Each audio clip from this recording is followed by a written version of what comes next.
how to change video quality on Crunchyroll. Hey guys, welcome back to this YouTube channel.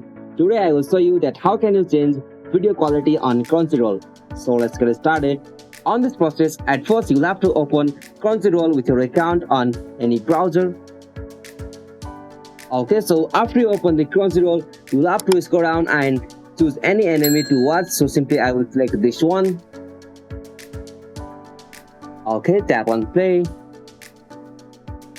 Alright, so now after you playing the anime on Crunchyroll, you'll have to go the option settings. So simply click on the setting icon just at the bottom right corner of that video. So simply click on the setting icon. Alright, so now from here you'll get options like quality. So simply you have to click on it.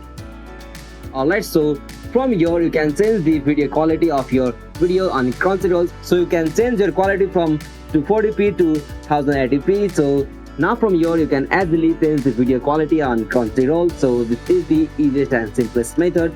Hope you found this video helpful to you, and please don't forget to subscribe our YouTube channel for more quick and short tutorial like this. Thank you for watching this video. Have a nice day.